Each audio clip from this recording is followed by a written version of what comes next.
غوث اعظم رضی اللہ تعالیٰ عنہ کے بارے میں ایک بات میں آپ کو بتاؤں کہ ان کے بارے میں ایک جو ہے نا کانسیپٹ بچوں میں بھی یہی ہے کہ غوث اعظم جو ہے وہ بہت ساری کرامتیں ان کی ہیں، ٹھیک ہے، ان کی جتنی کرامتیں کتابوں میں لکھی ہیں کسی ولی کی نہیں لکھی، مگر ہم نے غوث اعظم شیخ عبد القادر جیلانی کو صرف کرامتوں والا بزرگ سمجھا ہے اور ان کو یہی جانا ہے، حالانکہ غوث اعظم کی سیرت کے ایسے ایسے پہلو ہیں کہ جس کو سن کر ہم بہت کچھ اپنی ذات میں بھی امپلیمنٹ کر سکتے ہیں۔ سارے 11ویں منانے والے ہیں، لنگر کھانے والے ہیں، کھلانے والے ہیں، بھائی کیا جانتے ہو غوث پاک کے بارے میں؟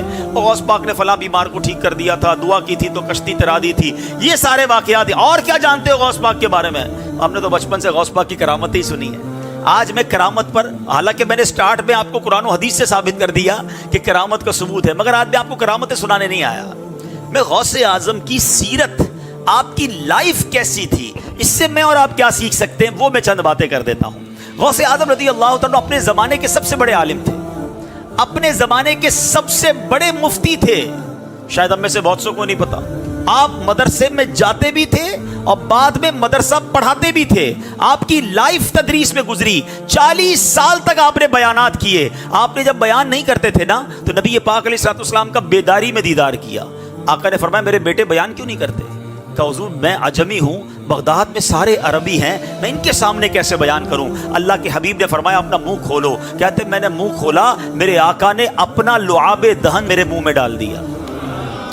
آئے ہائے، تھوڑی دیر بعد مولا علی کا دیدار ہوا، کہا منہ کھولو، میں نے منہ کھولا، 6 بار مولا علی نے میرے منہ میں لعاب دہن ڈالا۔ غوث پاک کہتے ہیں وہ دن ہے، اس کے بعد بیان شروع کیا۔ شروع میں تو 2-4 لوگ بیٹھتے تھے، آہستہ آہستہ لوگ بڑھتے گئے، یہاں تک کہ 70,000 لوگوں کا مجمع ہو جاتا تھا۔ 400 علماء صرف غوث پاک کے فرامین لکھتے تھے، ہزاروں لوگ مسلمان ہوئے، کئی لوگ تائب ہوئے۔ یہ غوث پاک کا انداز، 40 سال تک دین کی خدمت آپ نے کی۔ اے قادری کہلانے والو، اے غوث پاک سے محبت کرنے والو، آج پہلا درس یہ لے کے جاؤ کہ ہمیں بھی نیکی کی دعوت دینی ہے، ہمیں بھی درس و بیان کرنا ہے۔ اللہ ہمیں یہ موقع دے تو یہ اللہ والوں کا طریقہ ہے۔ اور سبحان اللہ، آج کے دور میں دعوت اسلامی کا ماحول ہمیں خود بھی درس دینے کا موقع دیتا ہے۔ پہلے سوچتے تھے یار میں بزنس مین، میں اسٹوڈنٹ، میں ذرا محلے کا لڑکا، میں بیان کیسے کر سکتا ہوں؟ یہ تو علماء کا کام ہے، یہ تو جناب بڑے بڑے واعظین کا کام ہے۔ سبحان اللہ، دعوت اسلامی نے اس کرکٹ کھیلنے والے نوجوان کو منبر رسول پر بٹھا دیا نا،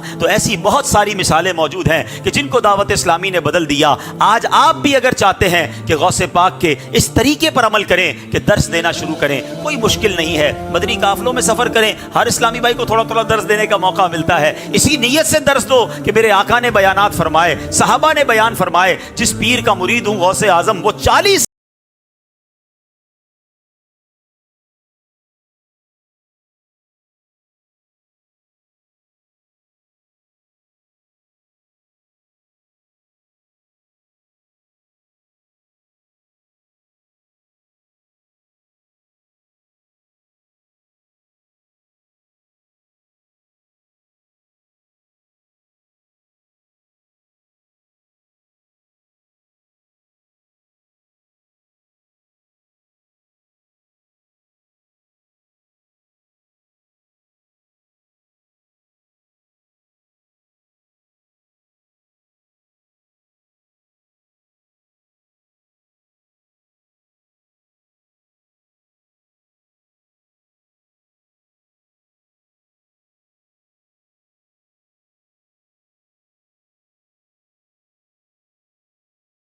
ہی فیملی سے چیک کر لیں تو ہمارے ساتھ یہی مسئلہ ہے۔ میں بھی ایسا ہی ہوں کہ ہمیں ہمارے کوئی قریب آئے نا تو اس کو ہماری اصلیت پتہ چلے، دور سے تو سارے ہی اچھے لگتے ہیں۔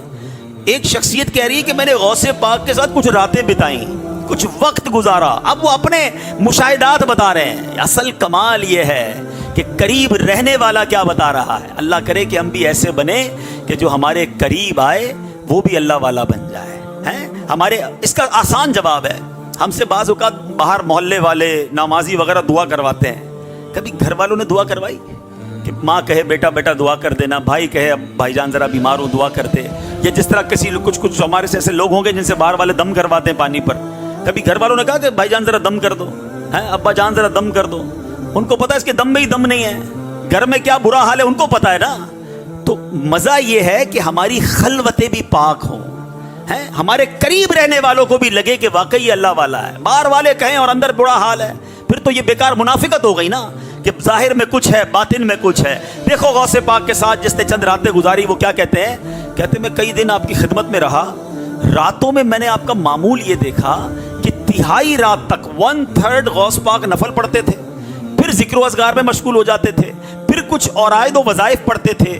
میں نے اپنی آنکھوں سے دیکھا کبھی آپ کا جسم کمزور ہو جاتا، کبھی صحت مند ہو جاتا، کبھی میری نگاہوں سے غائب ہو جاتے، کبھی پھر تھوڑی دیر بعد آ جاتے، قرآن کریم پڑھتے، یہاں تک کہ رات کا دوسرا حصہ بھی گزر جاتا، پھر طویل سجدے کرتے، اپنے چہرے کو زمین پر رکھتے، تہجد عطا فرماتے اور مراقبے میں رہتے، یہاں تک کہ فجر تو ہو جاتی، نہایت عجز و نیاز سے خشوع و خضوع سے دعا مانگتے، اس وقت آپ کو ایسا نور ڈھانپ لیتا کہ آپ نظروں سے غائب ہو جاتے۔ کہتے یہاں تک کہ نماز فجر کے لیے در دولت سے باہر نکلتے، ساری رات عبادت۔ اللہ اکبر۔ اب میرے پیارے اسلامی بھائیوں، غوث پاک کے بارے میں آتا ہے کہ 40 سال تک عشاء کے وضو سے فجر کی نماز ادا فرمائی۔ 15 سال تک میرے غوث نے، شیخ عبد القادر جیلانی نے، ہر روز قرآن پاک ختم۔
اتنا خوف، ہم ایک حج کر لیں تو لگتا ہے جنت کا ٹکٹ بک کرا لیا ہے، مسجد میں پیسے دیے تو اب خیر ہی خیر ہے، اب تو مسئلہ ہی کوئی نہیں ہے۔ یہ سمجھنا ہے کہ الایمان بین الخوف والرجاء، ایمان خوف اور امید کے درمیان شے کا نام ہے۔ یہ جو کہتے ہیں نا یار اللہ معاف کرنے والا ہے، بھائی جو کرنا ہے کرو، اللہ معاف کر دے گا، بھائی اللہ معاف کرنے والا بھی اللہ پکڑنے والا بھی ہے۔ نا امید بھی نہیں ہونا ہے مگر بے خوف بھی نہیں ہونا ہے۔ آج ہم جیسے گناہگار میں کون ہے جس کو فکر ہے کہ میں ایمان لے کر جاؤں گا کہ نہیں؟ کون دعا کرتا ہے؟ گاڑی کی فکر ہے، موبائل کی فکر ہے، پیسوں کی فکر ہے، پلاٹ کی فکر ہے، ایمان کی فکر کس کو ہے کہ یار ایمان کیسے سلامت رہے گا، یہ کیا چھن بھی سکتا ہے؟ کسی نے سمجھنے کی بھی کوشش کی کہ حضرت بتائیں کیا طریقہ ہے جس سے ایمان چھن جائے گا؟ جی ہاں، شیطان آخری وقت تک کوشش کرتا ہے کہ بندے کا ایمان چھین لے اور یہ بے ایمان قبر میں جائے، مگر nobody have worry about ایمان، خیال فکر ہی نہیں ہے۔ حالانکہ اللہ کے حبیب علیہ الصلوۃ والسلام کی یہ دعا ہے، نبی پاک یہ دعا کرتے، یا مقلب القلوب ثبت قلبی علی دینک، اے دلوں کو پھیرنے والے میرے دل کو اپنے دین پر ثابت قدمی عطا فرما. کہو آمین. یہ اللہ کے نبی دعا کر رہے ہیں. کیوں؟ میری اور آپ کی تربیت کے لیے کہ فکر کرو ایمان کی. اور غوث اعظم کا یہ عالم ہے. تو کاش ہمیں غوث اعظم کے صدقے خوف خدا نصیب ہو جائے. خوف خدا بڑی ضروری چیز ہے. اچھا خوف خدا جو ہے اس کے بارے میں قرآن فرماتا ہے یا ایھا الذین آمنوا اتقوا اللہ حق تقاتہ ولا تموتن الا وانتم مسلمون. اللہ قرآن میں فرماتا ہے اے ایمان والو اللہ سے ڈرو جیسا اس سے ڈرنے کا حق ہے اور ہرگز نہ مرنا مگر مسلمان. تو پیارے اسلامی بھائیوں ڈر خوف اپنے دل میں پیدا کریں. بے خوفی اچھی نہیں ہے. اور علماء نے بڑی پیاری امام غزالی رحمۃ اللہ تعالی علیہ نے خوف کی 3 کیٹیگریز بیان کر دی بڑی پیاری. آپ فرماتے ایک ہوتا ہے ضعیف کمزور خوف, ایک ہوتا ہے معتدل درمیانہ, اور ایک ہوتا ہے بہت زیادہ شدید. اب اس کی مثال کیا ہے؟ کمزور خوف کیا ہے کہ خوف خدا کی باتیں تو سن رہا ہے مگر گناہ سے بچتا نہیں ہے. ہم میں سے بہت سارے ایسے ہی ہیں سن بھی رہے ہیں مگر گناہ نہیں چھوڑتے. تو یہ خوف اس کو گناہ سے روک نہیں رہا, نافرمانی سے روک نہیں رہا. فرمایا یہ بیکار ہے. ایک ہے معتدل کہ بندہ اس خوف میں مبتلا ہو کر گناہ چھوڑ دیتا ہے, اللہ کے خوف سے نافرمانی چھوڑ دیتا ہے, نیکیاں کرنے لگ جاتا ہے. اور ایک ہے شدید, وہ ایسا خوف ہے کہ جس کی وجہ سے بندہ مایوس ہو جاتا ہے کہ یار اب تو میں بخشا ہی نہیں جاؤں گا, میں گیا, میں برباد ہو گیا. نہیں, نہ شدید والا چاہیے نہ ضعیف والا چاہیے. معتدل جو ہے نا درمیانہ کہ بندہ اس خوف کی وجہ سے گناہ سے رک جائے. اس کو ایگزامپل کے ذریعے سمجھایا کہ اگر کوئی مثال کے طور پہ گھوڑا چلا رہا ہے یا گدا گاڑی وغیرہ آپ نے دیکھی ہوگی, تو کوڑا جو ہوتا ہے نا ایسا کوڑا مارے کہ گھوڑا چلے ہی نہ, جیسا ہے ویسے ہی جا رہا ہے. تو اتنے کمزور مارنے کا فائدہ نہیں, اور اتنا زور سے مار رہا ہے کہ اس کی جناب کھال ہی ادڑ گئی اور وہ چلنے کے ہی قابل نہ رہا. تو نہ پہلے والا کوڑا کام کا نہ مشکل والا کوڑا کام کا, ایسا مارا کہ وہ دوڑنے لگ گیا وہ اور تیز چلنے لگ گیا. تو یہ درمیانہ جو کوڑا ہے نا, یہ درمیانی جو چوٹ ہے یہ ضروری ہے.